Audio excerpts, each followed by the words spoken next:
Bonjour les Itata, bienvenue dans votre émission Coûtez ça. Vous avez un projet et vous vous interrogez sur son potentiel à le développer à l'international. Eh bien, restez jusqu'au bout puisqu'aujourd'hui, nous allons parler des rendez-vous de l'international organisés par la Chambre de commerce et de l'industrie. Et pour en parler, j'ai le plaisir de recevoir la responsable du pôle international, Madame Marie-Noëlle Cataillé. Bonjour Marie-Noëlle. Bonjour Astrid. Comment allez-vous? Je vais très bien aujourd'hui. Alors, aujourd'hui seulement? Aujourd'hui les autres jours, Okay, je suppose. Très bien. Alors, nous allons parler des rendez-vous de l'international, donc qui se déroulent du 18 au 21 avril, donc ça a déjà commencé, visiblement. Tout à fait. Donc c'est un rendez-vous qui est porté par la team France Export de la CCI. Oui, alors c'est un rendez-vous déjà qui a lieu tous les 2 ans. On est déjà à la 11e édition. Quand même. Voilà, donc ça fait quand même quelques années que l'on organise cet événement qui finalement est le rassemblement de tous les acteurs qui soutiennent l'internationalisation des entreprises. Et cette année, puisqu'on est rentré depuis 2020 dans la team France Export, donc nous l'avons organisé sous la bannière de la team France Export Antilles-Guyane. Donc il y a une double innovation. Donc en 2021, c'était déjà aussi un peu la team France Export, puisque 2020 c'était cela. Et la team France Export, c'est quoi? C'est le regroupement des solutions de tous les acteurs qui œuvrent pour l'internationalisation des entreprises. C'est-à-dire qu'à l'intérieur de cette team, nous avons l'État qui déploie des dispositifs en faveur des entreprises, de l'internationalisation des entreprises. Nous avons les régions ou collectivités. Et nous avons 3 opérateurs qui sont les chambres de commerce, Business France et la BPI France sur la partie financement. Alors la nouveauté cette année, c'est qu'il y a une synergie des CCI, c'est ça? Donc oui. Avec la Guadeloupe et la Guyane, vous pouvez nous en dire un peu plus? Voilà, c'est-à-dire que depuis quelques années, nous travaillons de concert avec notre voisine de Guadeloupe et un peu plus éloignée, la Guyane. Puisqu'ils sont aussi Team France Export, Guadeloupe et Guyane. Et nous avons des problématiques communes. Souvent, nos entreprises sont déployées sur les 3 territoires. Donc, nous nous sommes dit, plutôt que chacune de notre côté, nous organisons cette fameuse rencontre, puisqu'elle le faisait aussi, pourquoi ne pas faire un seul événement qui regroupera toutes nos entreprises et qui nous permettra également d'étendre le choix des experts à l'ensemble du bassin caribéen et du plateau des Guyanes. Alors effectivement, je vois que c'est un rendez-vous qui est ouvert au Japon, au Sénégal. Ouais. Il y a quoi encore? Le Canada, la Guyane, la République dominicaine. Comment vous faites pour réunir toutes ces énergies, toutes ces forces? Déjà, nous avons des réseaux. Donc nous faisons appel à tous nos réseaux. Il y a le réseau Team France Export avec des bureaux, plus de 100 bureaux dans le monde. Nous avons également le réseau des chambres de commerce, donc à l'international. Nous avons nos propres réseaux. La Guyane, le réseau, ils ont une proximité avec le Guyana, avec le Suriname et le Brésil avec la Caraïbe, la Guadeloupe et la Martinique avec la Caraïbe. Donc nous mobilisons nos réseaux. Et c'est comme ça que. Et puis avec la digitalisation, voilà, nos experts sont plus accessibles puisqu'on peut les recevoir à distance. Oui, donc j'ai compris que c'est un rendez-vous qui se fait en présentiel et aussi à distance, donc tout le monde peut y participer. Exactement. Donc évidemment, il a fallu que l'on s'adapte au nouveau mode de consommation des ateliers, des webinaires. Et il était incontournable de pouvoir offrir ces ateliers et ces possibilités d'être face à un expert en ligne. Donc cette possibilité de venir sur place pour garder le lien. Et puis en même temps, si on n'a pas envie d'affronter des embouteillages ou que l'on a des rendez-vous et qu'on a peu de temps, c'est pouvoir pouvoir suivre en ligne. Y compris le replay, puisque toutes les conférences et tous les ateliers seront ensuite stockés sur nos sites respectifs pour que ceux qui n'ont pas eu la chance d'y participer puissent revoir ces conférences. Alors juste pour rappeler, le rendez-vous c'est du 18 au 21. Donc il s'agit d'une série de conférences, d'ateliers, de rencontres, de rendez-vous.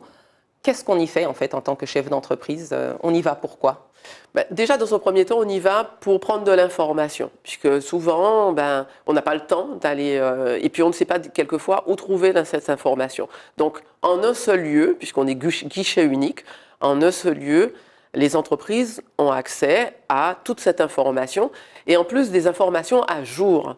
C'est-à-dire que quand on va parler du Guyana, quand on va parler de la République dominicaine, quand on va parler du Canada, on va donner des updates, des mises à jour sur ces marchés.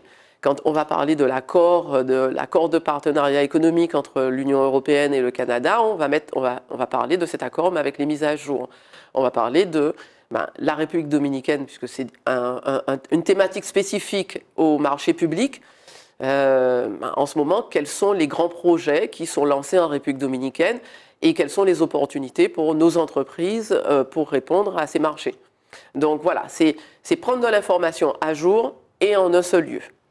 Est-ce que vous rencontrez beaucoup d'entreprises martiniquaises qui ont un fort potentiel à l'export, mais qui n'y vont pas, pardon?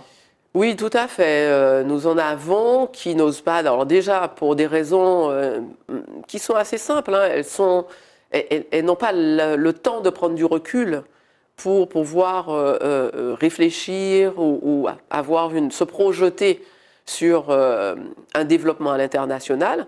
Parce qu'il faut qu'elle gère le quotidien. On a un environnement qui est assez mouvementé, on dira, et encore plus chez nous. Et donc, c'est vrai que le quotidien les occupe assez fortement. Et puis, il y en a d'autres qui n'osent pas, parce qu'elles pensent qu'elles sont trop petites.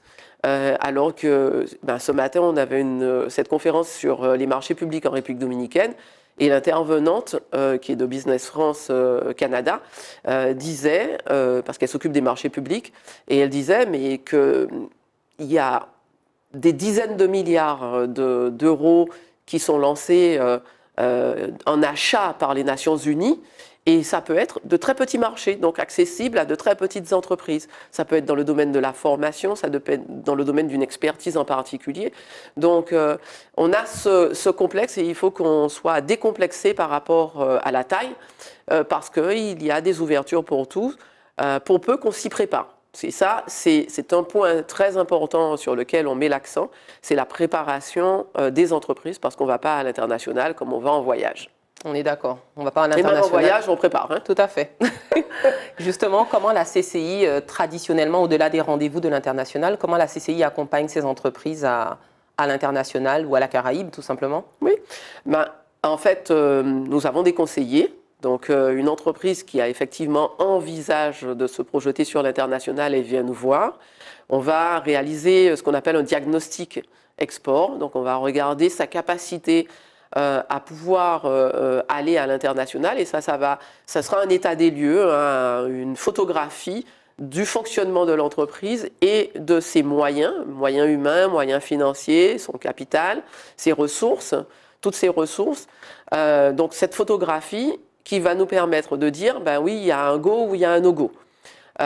Évidemment, sa proposition, son offre de valeur est importante.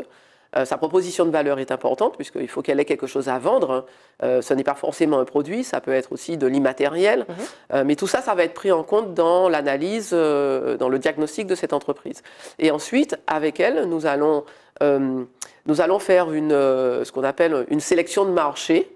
Et les sélections marchés se font avec l'aide de nos partenaires, de notre réseau, puisque, comme je vous ai dit, on a des partenaires dans toutes les parties du monde. Et avec ces partenaires, on va identifier où elle a plutôt du potentiel. Et à partir de là, on va bâtir une stratégie d'attaque, je dirais, d'attaque sur les marchés, avec un plan d'action qui sera déployé, un plan d'action très concret qui sera déployé ensuite progressivement avec l'aide de cette entreprise. Et toujours, nous, en accompagnement. Donc, on ne lâche jamais l'entreprise à aucun moment, à toutes les étapes, on l'accompagne donc de A à Z.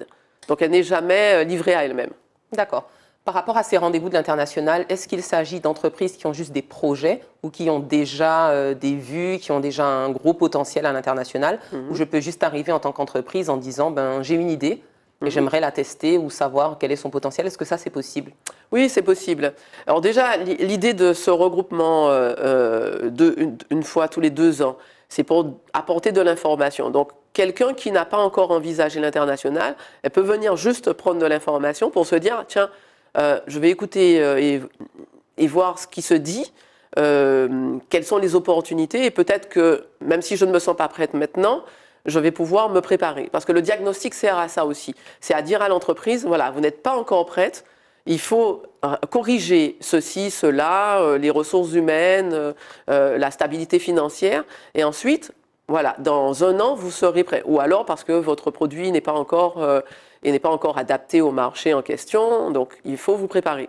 Donc ça, c'est aussi, ces rendez-vous sont faits pour cela, pour des entreprises qui n'ont pas encore envisagé, mais pour lesquelles l'intégration de cette information va leur permettre de mûrir cette réflexion. Et puis de travailler en ce sens aussi. Travailler en ce sens. Et puis, il y a d'autres entreprises qui sont déjà à l'export, mais qui envisagent de se développer sur d'autres marchés. Donc, ils viennent aussi pour de l'information sur les autres marchés en question, pour se diversifier, puisque on sait tous que un des leviers de croissance, c'est quand même l'internationalisation. On est sur un marché insulaire, donc qui est limité. Et si on veut croître, il faut envisager. Alors évidemment, tous les secteurs n'ont pas vocation à se développer à l'international. Un débit de la régie ne va pas se développer à l'international.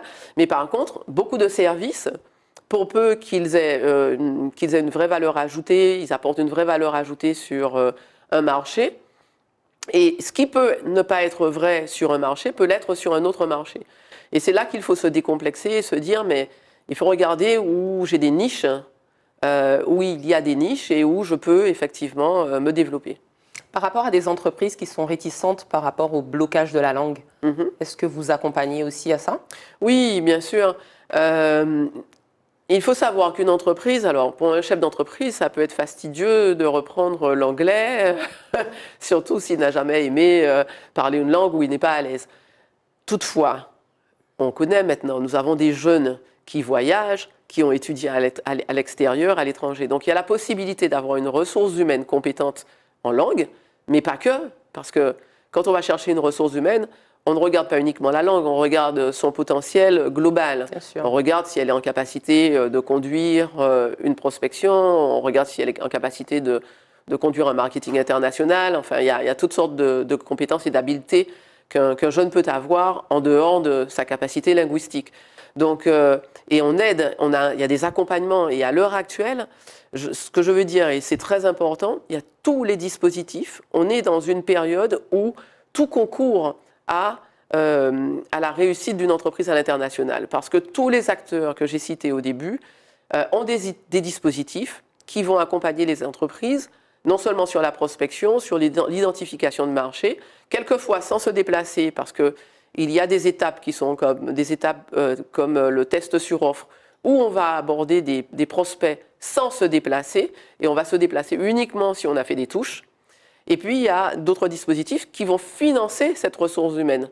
Donc, le volontariat international à l'entreprise, c'est un dispositif qui est très avantageux pour une entreprise et qui, en plus, et qui plus est soutenu par le ministère des Outre-mer et même la collectivité, donc sur le financement de l'indemnité de ce volontaire. Donc, actuellement, je dirais, les feux sont verts, donc il n'y a plus qu'à aller.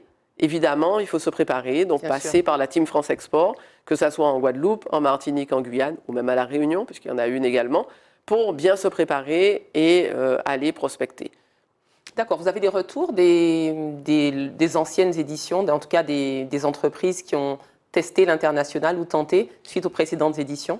Oui, tout à fait. Alors justement, lors de cette édition, et systématiquement, dans toutes les éditions, on fait témoigner des entreprises qui ont eu des success stories. Donc dans tous les domaines, pas forcément l'agroalimentaire, là on a eu sur la cosmétique, on aura sur les éditions, on aura sur le numérique, on aura sur le bâtiment. Donc vraiment tout secteur confondu. Tout secteur, sur l'environnement, donc on fait intervenir et sur des marchés différents aussi, donc l'Afrique, sur le Canada, sur la Caraïbe. Et ça, c'est pour montrer, et de toute taille également, c'est pour montrer aux entreprises que yes, you can.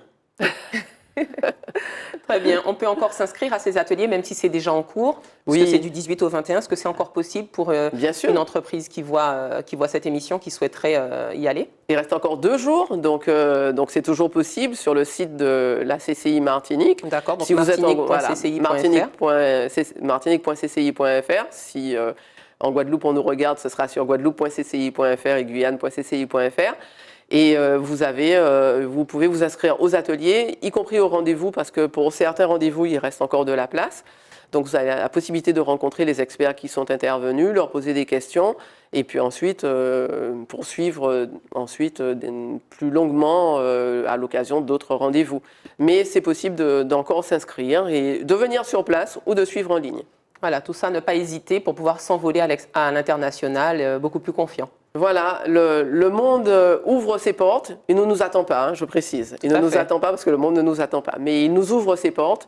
Dans certains lieux, nous sommes les bienvenus parce que nous avons notre particularité, nous avons notre exotisme, nous avons nos spécificités. Quand on arrive avec par exemple, une compétence, on a adapté, par exemple, une technologie européenne à notre contexte insulaire et qu'on peut ensuite déployer cette même technologie qui a été adaptée sur un marché caribéen, on arrive avec une identité, une particularité et une expertise, une expertise qui sont les bienvenus.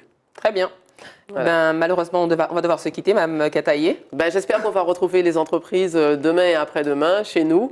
On aura un after dans la rue Colorée, la rue Garnier-Pagès après. Donc on invitera toutes les entreprises qui seront présentes à venir un peu célébrer cette clôture avec nous. Et nous les invitons vraiment à franchir le pas, en tout cas. Très bien. Merci beaucoup pour cet échange. Merci à vous de nous avoir invités et à très bientôt. À très bientôt. Merci beaucoup les Zitata. J'espère que cet échange vous a plu. N'hésitez pas à nous suivre sur les réseaux sociaux également, sur Zitata TV. Et puis quant à nous, je nous dis à très bientôt pour un nouveau Coutez ça.